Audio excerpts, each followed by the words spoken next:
Oke, selanjutnya kita masuk ke soal nomor 7.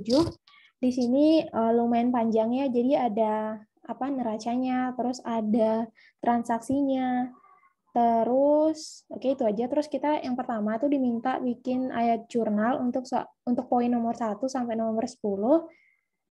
Terus buat jurnal penutup untuk cabang sama jurnal penyusunan dan jurnal penutup untuk kantor pusat sama bikin raca gabungannya. Nah, di sini kita tahu bahwa PT Harrison tuh siapa ya? Oh, kantor pusat PT Harrison dan cabang. Oke, berarti si pusatnya itu pakai pencatatan periodik. Oke.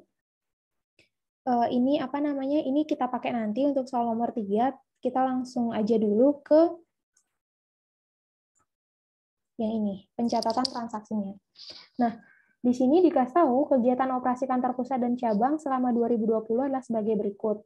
Seluruh penjualan dan pembelian dilakukan secara kredit. Oke. Untuk transaksi yang pertama itu adalah pengiriman dari kantor pusat ke cabang dilakukan sejumlah 6,6 miliar dengan markup 10% di atas harga pokok, berlaku untuk pengiriman ke kantor cabang. Oke, berarti untuk kantor pusat, jurnalnya kayak biasa, branch pada shipment to branch, terus sama unreleased profit.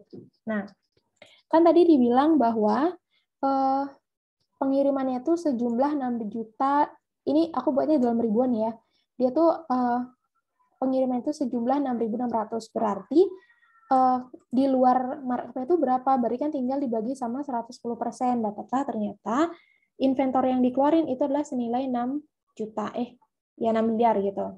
Nah, terus selisihnya masuk ke unreleased profit. Nah, untuk si kantor cabang, jurnalnya biasa itu adalah shipment from HO pada HO sebesar 6.600 gitu.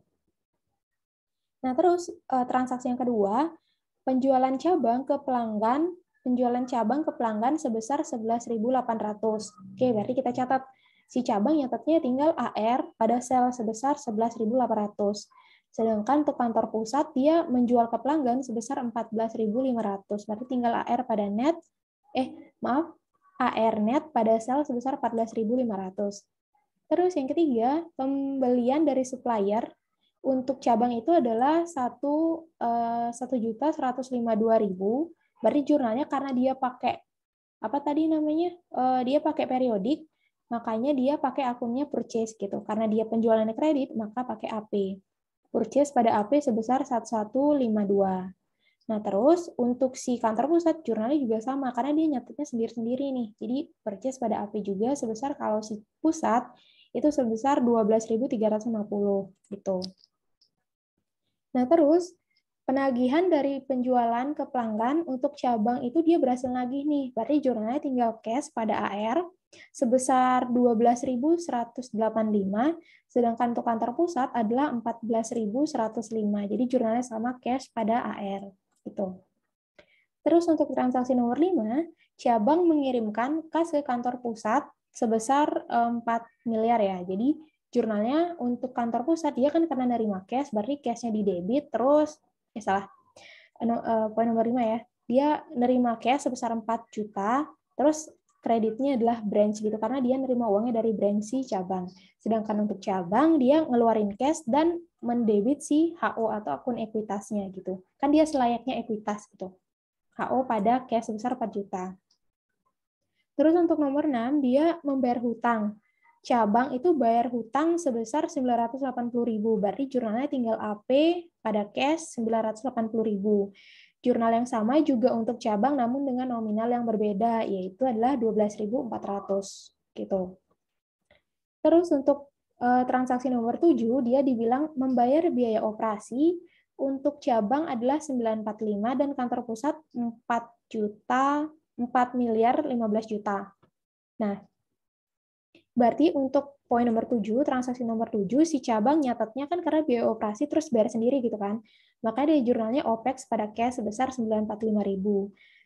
Untuk kantor pusat juga sama, karena biaya operasi juga, jadinya tinggal OPEX pada cash sebesar 4.015.000. Terus transaksi nomor 8, itulah kantor pusat membayar biaya iklan sebesar 200 juta dan separuhnya dibebankan ke cabang. Nah, Di sini kantor pusat ngeluarin uangnya tetap 200.000. Pertama kita catat dulu 200.000. Nah, terus ternyata separuhnya itu dibebankan ke cabang. Berarti ya dibebanin ke cabang, masuklah ke akun branch gitu. Nah, selisihnya ke advertising expense. Karena dia kan bayar via iklan. Jadi pertama kita catat cash yang total dikeluarin dulu itu adalah 200.000, terus setengahnya dia bayar sendiri untuk si kantor pusat aja, itu kan berarti kan setengahnya 100.000. Makanya jurnalnya advertising expense 100.000. Nah, selisih sisanya dibebankan ke cabang, berarti kan tinggal branch sebesar 100.000 gitu. Nah, pencatatannya si kantor cabang itu karena sebagiannya itu kan ada kan yang biaya-biaya, misalkan dia dicatat sendiri, dibayar sendiri dan dicatat sendiri sama cabang, sama dia dibebankan ke kantor pusat. Nah, kalau ini kan sebenarnya ada dibebankan sebesar 100.000 ke cabang sebenarnya. Nah, maksudnya yang bayaran itu pusat, tapi sebenarnya itu pencatatannya untuk expense-nya si cabang gitu, makanya dia kayak gini jurnalnya branch pada cash. Sebenarnya bisa dibagi, jadi advertising expense pada cash 100.000,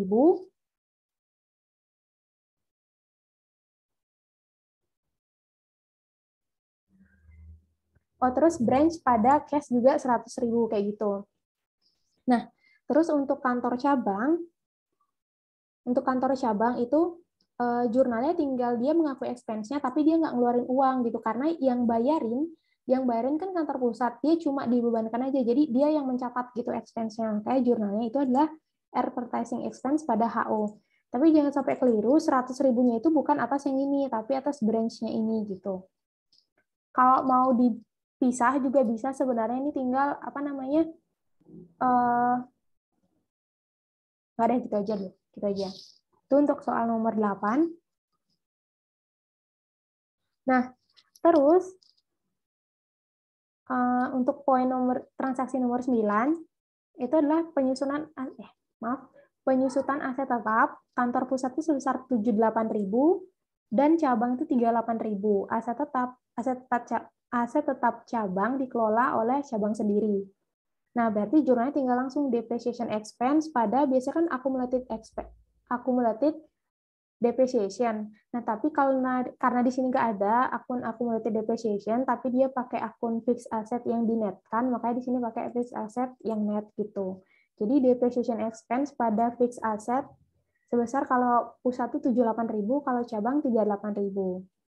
Terus untuk transaksi nomor 10, dia ada biaya operasi yang sebelumnya telah dicatat oleh kantor pusat, yang nomor 7 ini, dialokasikan ke cabang sebesar 150. Nah, dia kan awalnya nyatet yang nomor 7 ya. Dia kan pertama dianggap OPEX-nya itu dicatat dicatat kantor pusat semua. Padahal itu ada yang dibebankan ke cabang. Jadi tinggal masukin aja branch pada OPEX, karena kita tadi udah nyatet OPEX-nya itu kebanyakan gitu, maksudnya totalannya sekarang kan mau dialokasiin, makanya tinggal OPEX-nya dikurangi. Cash-nya udah benar keluarnya itu sebesar 150 udah benar. Jadi yang disesuaikan itu tinggal si OPEX aja gitu. Makanya jurnalnya branch pada OPEX sebesar 150.000.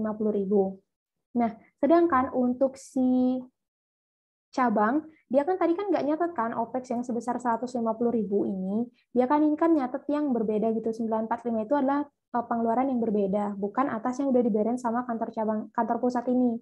Makanya dia tinggal nambah ini OPEX-nya dia, tapi karena dia nggak bayar, dia nggak ngeluarin cash, makanya pakai akun HO gitu, sebesar 150.000 gitu. Nah, itu untuk bagian jurnalnya. Terus kita masuk ke bagian 2, yaitu adalah mempersiapkan jurnal penutup untuk cabang, terus jurnal penyesuaian dan penutup untuk kantor pusat. Pertama kita nutup sales-nya dulu kan, berarti kayak biasa nih kayak di pengakuan dulu, berarti sales pada income summary. Ini income summary ya. Income summary sebesar 11.800. Oke, sales-nya si kantor cabang. Terus sekarang karena dia periodik, kita masukin expense-nya, termasuk kita masukin shipment from HO-nya ini. Jadi kita masukin shipment from home office itu 6.600.000, terus kita masukin advertising expense, OPEX, sama depreciation expense, dapatlah 7.833. Nah, terus yang ketiga, kita juga, gimana aku bilang ya, tapi ini tuh sebenarnya bisa digabung aja, tapi aku milihnya dipisah gitu, supaya nggak bingung. Jadi karena dia periodik, dia kan ngakuin tuh inventory ending-nya berapa, inventory begin-nya berapa, purchase-nya berapa, itu kan juga harus ditutup. Nah, jadinya kita langsung masukin dulu inventory-nya 31 Desember, itu berapa? Itu kan dia kasih tahu di sini untuk nomor 11, itu dibilang pada tanggal 31 Desember 2020, persediaan kantor pusat adalah 5134, sedangkan persediaan cabang itu adalah 1.040.000. Oke, masukin 1.040.000. Nah, terus inventory begin-nya berapa? Inventory begin-nya kita lihat di sini itu adalah 1.144.000. Masukin. Terus purchase kita ambil dari transaksi tadi. Nah, ada purchase sebesar 1152. Nah, yang dari home office kan udah kita tutup tuh di sini, ya udah biarin kayak gitu. Jadi terus selisihnya sisanya itu biar ngebalancein, masukinlah ke income statement. Income summary.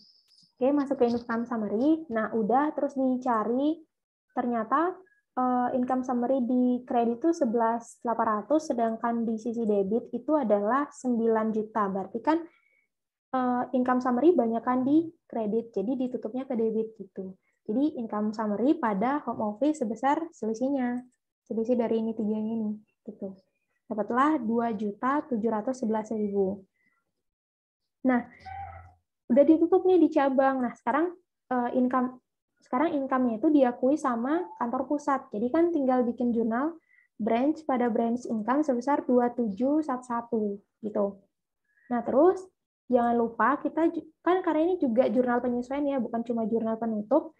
Jadi kita jangan lupa sesuaiin unrealized profit-nya. Nah, unrealized profit dapat dari mana? Ini kita bikin perhitungannya dulu gitu. Nah, jadi masuk dulu ke perhitungannya unrealized profit sebelum kita lanjut ke jurnal penutup di kantor pusat gitu. Nah, inventory di 1 Januari yang dicatat sama cabang yang berasal dari home office itu berapa? Oke, berapa? Ini dia. Nah, dia kan nah, di sini dia kan nyatetnya 1.144.000,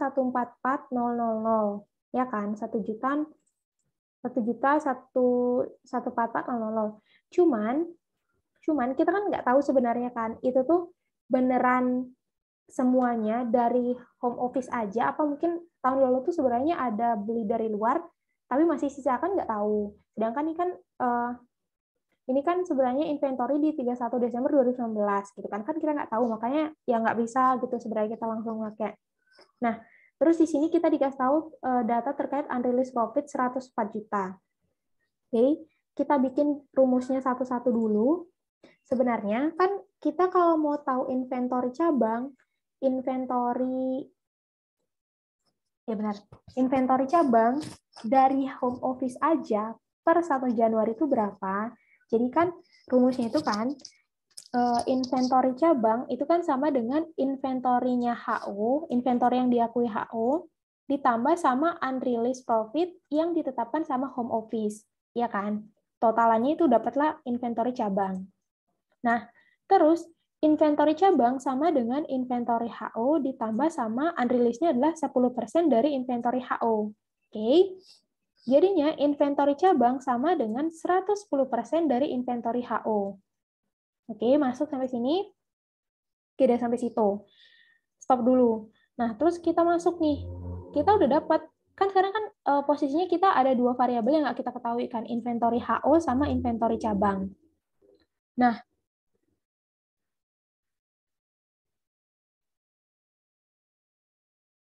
oke. Inventory cabang. Nah, unreleased kita tahu kan bahwa dia markup-nya adalah 10% dari inventory HO. Nah, kita tahu unreleased-nya itu kan 104.000. Berarti 104.000 sama dengan 10% dari inventory HO. Nah, kita dapat bahwa inventory HO sama dengan 104.000 dibagi sama 10%. Dapatlah inventory HO sebesar 1.040.000. Masukin ke sini, yang mana inventory cabang sama dengan 110% dikali inventory HO. Dapatlah inventory cabang sama dengan 110.000 dikali sama 1.040.000, dapatlah inventory cabang Begin per 1 Januari dari HO itu adalah sebesar 1.114.000. Oke, 1.114.000. Kan beda tuh. 1144 sama di sini tuh salah ya.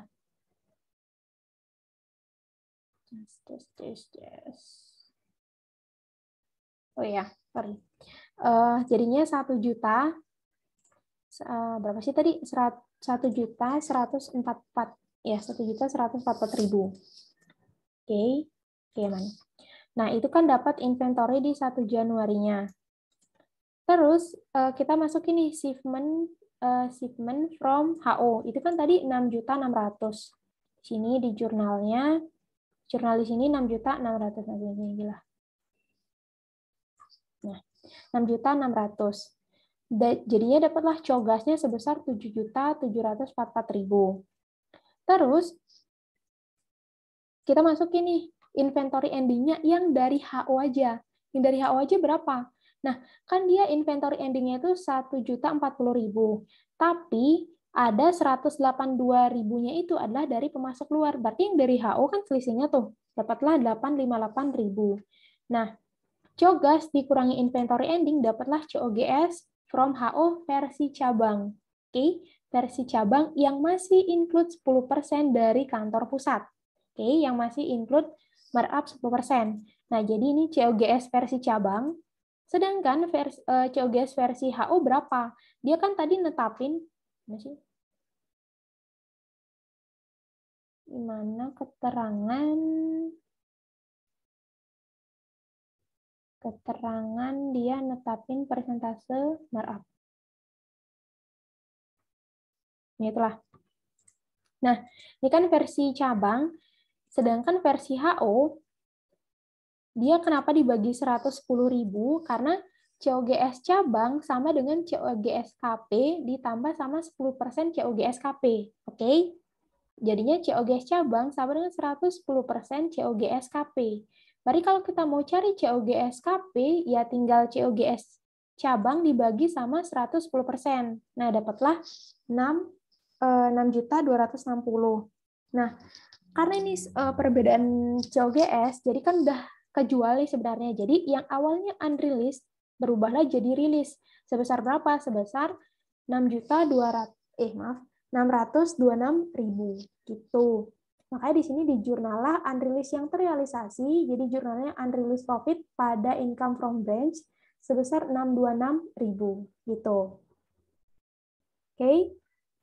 Terus selanjutnya kita bikin jurnal penutup, jadi sama kayak tadi kita tutup sales, kita tutup shipment to branch, kita tutup branch income, kita tutup income from branch. Oke, kebalik. Ketukar-tukar tapi namanya tapi ya udahlah. Dapatlah dimasukin semuanya, dapatlah totalnya 23.837. Nah, terus hal yang sama juga pada expense, jadi kita tutup, dapatlah 4.043. Nah, terus sama lagi terkait inventory-nya, karena pakai periodik, jadi kita akui endingnya berapa. Si pusat kan dia endingnya 5134.000. Sedangkan begin-nya itu adalah 734.500. Nih, 734.500. 734.500. Nah, terus ada purchase, tadi ada beli dari pemasok luar sebesar 12.350. Nah, selisihnya masuk ke income summary. Nah, udah ditotalin semuanya, ditutuplah ke return earning. Nah, karena dia untung, makanya jurnalnya income summary pada return earning. Karena income summary-nya banyak kan di sisi kredit gitu. Makanya pasti tutup ke debit gitu. Jadilah dia return earning atau ya udah net income kayak gitu, kayak untung gitu. Oke, itu untuk jurnal bagian soal nomor 2. Terus kita lanjut ke menyajikan raca gabungan. Nah, di sini kita tinggal masukin aja jurnal umum dan jurnal penyesuaiannya. Jadi ini jurnal umum, terus ya udah kita masukin jurnal penyesuaiannya di sini kayak gitu. Nah, yang perlu dinotis itu adalah ini kan masukin aja gitu kan. Ini tuh yang kalau nggak ditebelin, pokoknya nggak tebel, nggak warna merah, itu mudah aja, jadi ambil dari jurnal umum aja. Nah, untuk yang warna merah, ini itu kita sesuaiin sama jurnal penyesuaiannya di sini tadi. Jadi untuk branch itu kan selain dari jurnal umum, kita tadi ada penyesuaiannya juga kan di sini. Jadi ditambah lagi tuh si branch-nya ini 2711. Nah, itu terus untuk unrealized profit juga jangan lupa sesuaiin sama yang di sini di jurnal penyesuaian tadi. Selain ambil dari jurnal umum, juga ambil dari jurnal penyesuaian. Untuk home office juga sama, jadi jangan lupa ambil dari sini. Gitu. Nah, itu untuk bagian jurnal ini. Terus yang perlu dinotis sekali lagi adalah di bagian inventory. Nah, inventory karena dia periodik, sebenarnya kan nggak ada nyata tuh di jurnal umumnya berapa. Jadi kita langsung aja ambil kan ini inventory ending ya, kan gabungan di 31 Desember 2020. 2020.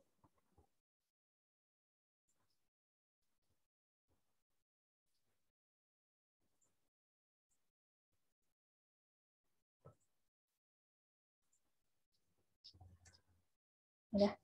Gabungan 31 Desember 2020. Jadi kita tinggal ambil aja sebenarnya.